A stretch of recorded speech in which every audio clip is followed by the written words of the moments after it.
Welcome back! My name is Baller Scuba. This is Video Games Over Time. We are still in 1984. Today, we're going to talk about Marble Madness. The story of Marble Madness takes us to Atari Games. Atari Games is one of two companies that succeeded the original company of Atari Incorporated. When Jack Tramiel purchased Atari's Consumer Products division in 1984, which we mentioned in an honorable mentions video this year, he did not purchase the Coin-Op division. This Coin-Op division, along with a couple other assets, was renamed by Warner Communications, who still owned the division, to Atari Games Incorporated. The agreement between Atari Corporation, Jack Tramiel's company, and Atari Games Incorporated, Warner Communications company, was that Atari Games must always use games on its logo, and could not use the Atari brand at all in the consumer market, meaning computers and consoles. While Atari Corporation under Jack Tramiel froze projects and fired much of the staff, Atari Games kept much of their staff and continued their projects. Marble Madness would be the first game released in this new company setup. Marble Madness was designed by Mark Cerny. We briefly talked about Mark Cerny in our video on Millipede. After working on Millipede with Ed Logg, Cerny worked with Owen Rubin on a 1983 arcade game named Major Havoc. He also worked on a video game based on Michael Jackson's Thriller, but this was cancelled. Marble Madness was Cerny's chance to have success leading a game project. To help, he had programmer Bob Flanagan. Marble Madness was designed in 10 months. Atari Games had two requests for the game, both designed around providing a distinct experience from other arcade games. Those were a unique control system and an emphasis on simultaneous two-player mode.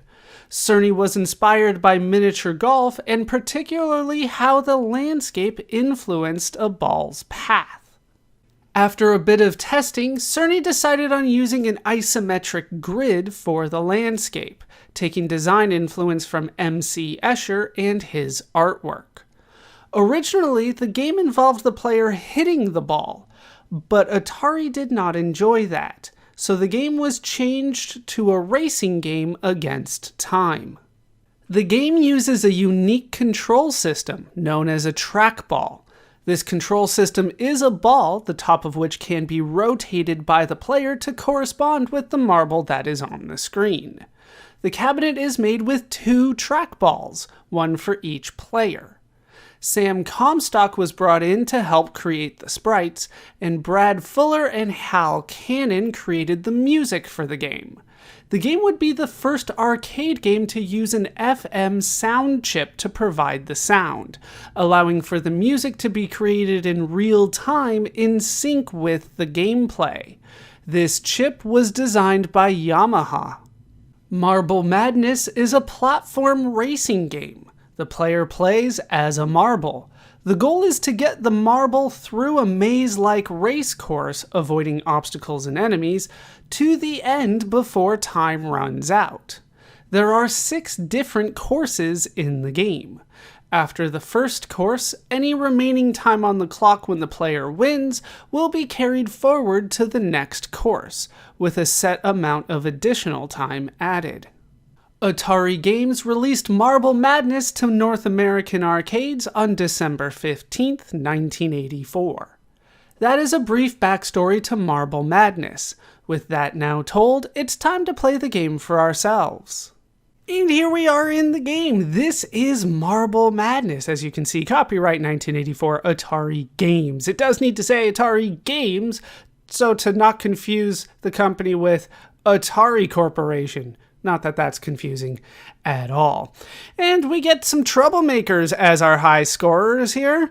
I will probably not reach that. I'm decent at the game, but of course I don't have the trackball set up. I have something else instead, and we will see what I will be able to do with that. There are only 6 courses in the game, so it's relatively short. I believe this is a second course right there. Let's go ahead and get in, see what I can do here. No, that's interesting. Let's get in.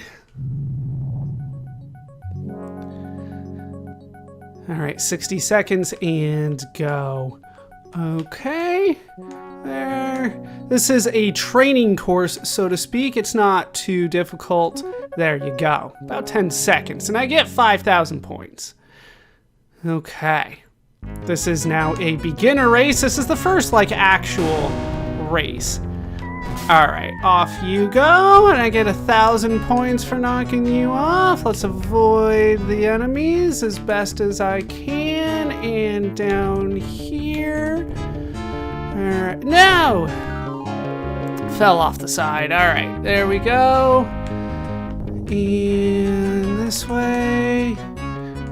This is where it starts getting a lot harder. That first one's not bad at all. All right. This intermediate race, this one's gonna be difficult for me. Okay. Nope. All right, and then up there. And the music is very good. I have to point that out already. And off we go. Okay, there.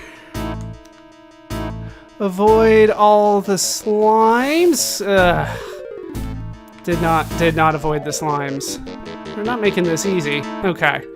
There we avoid the slimes down here. And down, up, and over. We're so close. And there we go, we made it. All right, the aerial race. I don't like this at all. And yeah, if you fall too far, then you get dizzy, and you can't really control your character, and that's not nice at all. I don't like this. They're just gonna stop me here. It looks like they're gonna win this. I'm not gonna make it here in time, and come on, this way. Nope. All right, well, they gave it to me. I'll take it. Everything's so micromanaged. All right, and then I lose control for a sec and kill my enemy, but then I run out of time here. I am out of time. Out of time, game over. There we go. That's the high score, but it doesn't feel like I did that well. But then again, there aren't too many courses here, so all right, start. Yeah, there we go. There aren't too many courses, so it's not too surprising that this is a high score, considering I made it to course number 4, I believe. But I will take that. We'll do one more round, see if I can't do a little bit better. But those higher level courses, they get really difficult very quickly, I think. It just requires practice, though, at the end of it. And then, of course, you can have 2 players going at the same time. That makes things a lot harder because, of course, you can bump into each other the whole way.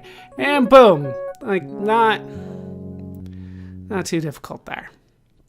All right, back to this beginner course. But like I said, this is like the first real course. All right, and down there. I like going this way. Not that it matters all that much. No! All right, I made it. And this way, this way. The other way is probably faster, but it's a lot riskier. No! Oh, I made it somehow. I'll take it. All right, did a lot better this time. 35 seconds added, and then immediately die. Sure. How dare you? No! How? Like, why can't I make it in there? There we go. You really bounce off these walls. Okay. Come on. Through. Thank you. And then I hit the enemy and die. All right. I'll take that. Okay. They shouldn't make it here, so there we go. Made it through the slimes a lot easier this time, which is good because I struggled at the beginning for some reason. We're gonna take this route this time. Not that it helped all that much, but hopefully... No! There we go! The aerial race. And yeah, I can't get that landing right. Yeah, those are vacuums. Difficult to avoid. At least once they kill you once, they let you through. No! This aerial course, I have not figured out, but they're nice to me sometimes and give me a little bit. Are you serious? There we go. And just off I shoot, like I sped up to die. Alright, through there. And I don't, oh, plus 10 seconds. That's something. I'm not sure it's going to be enough for me, though. No, it's not enough. Not going to make it there. I thought I could, like, take a shortcut, but no, it's too far away. All right, game over. Did I get a higher score this time? I got the same exact score? No, a little bit lower. All right, I'll take it. I will take it. So... I think a decent run of the game, but of course, once you get the practice in on the higher level courses, you can make it through all of them and you will do better than I did. But I feel that is a good showcase of the game. That is Marble Madness. So with the game played, it's time to talk about how the game holds up today. Playing the game today, I do have to say that I did have fun playing Marble Madness. It is a fun but short game. I think that is the biggest criticism against the game, would be that the game is short.